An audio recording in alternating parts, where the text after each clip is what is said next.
Hello again. Welcome to episode 5 of Prima Talks.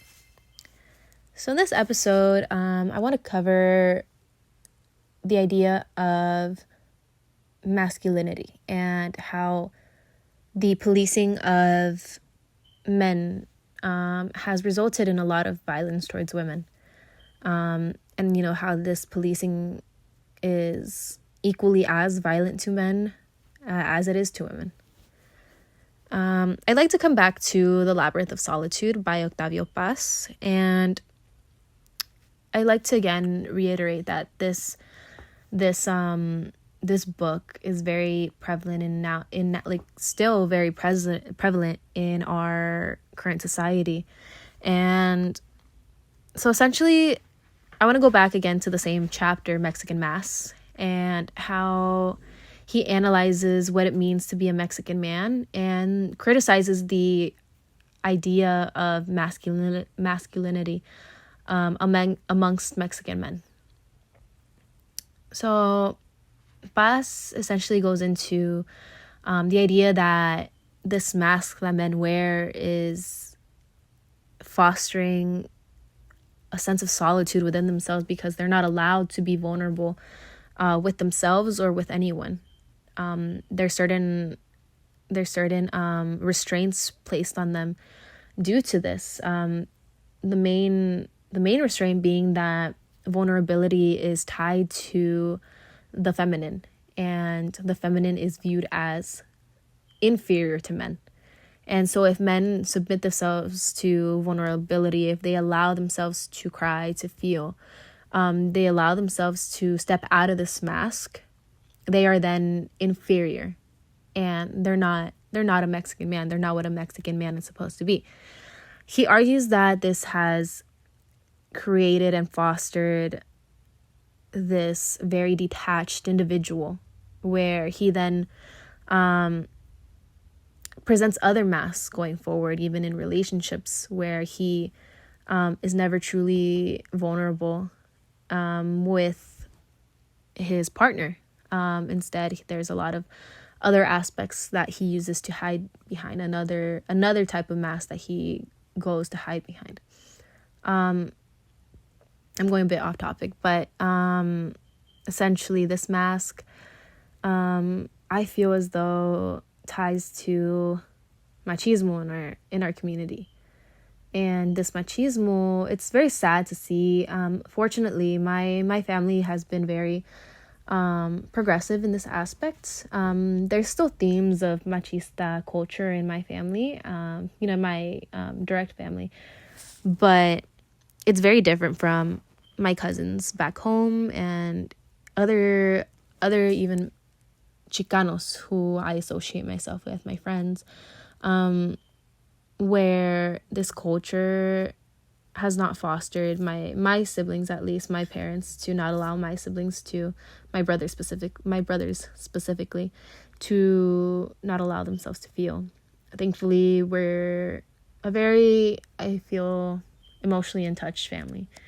But again, in kind of terms of like mass population, mass community, machismo culture is still very much alive.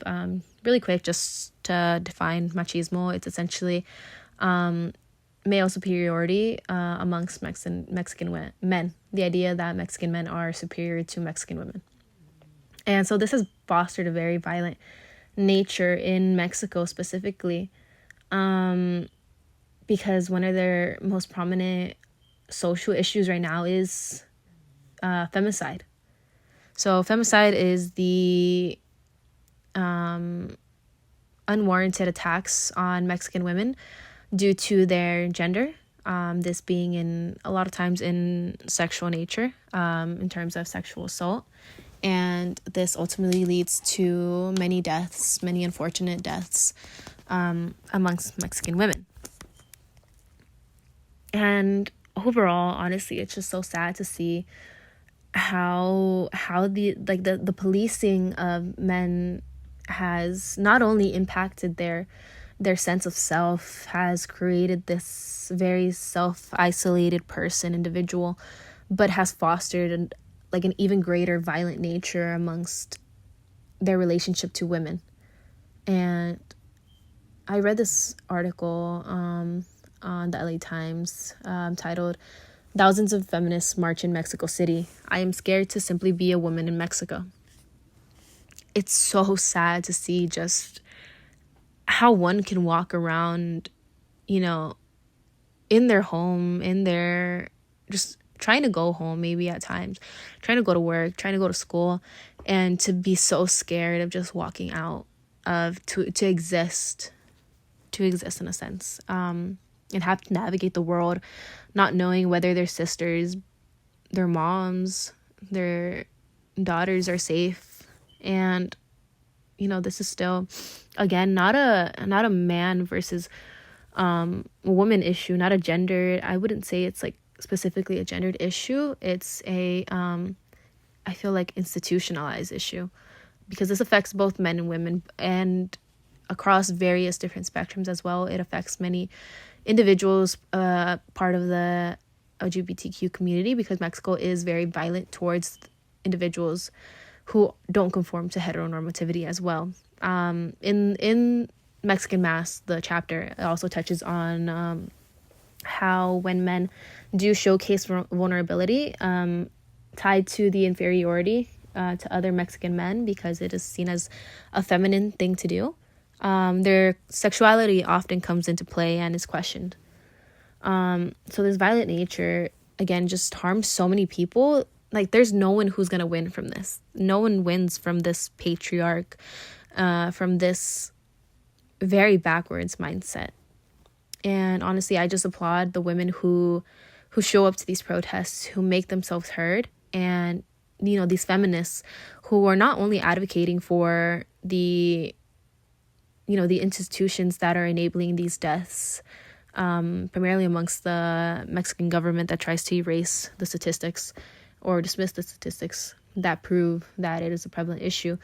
Not only are they marching for the changing of these institutions, but the growth for these institutions to help women, but they are also advocating for the dismantling of the patriarchy overall, to let men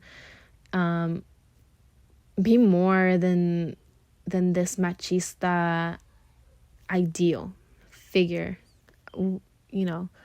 and I see a lot of Mexican women not only bringing their young daughters to begin this new generation of female empowerment, but also advocating and bringing their sons to foster a new generation of men who can empathize with women, who understand and are on the same side as women. Because again, without female liberation, without male liberation, neither can exist. Without talking about gendered issues, without talking about queer issues, we can't really prosper in this nature.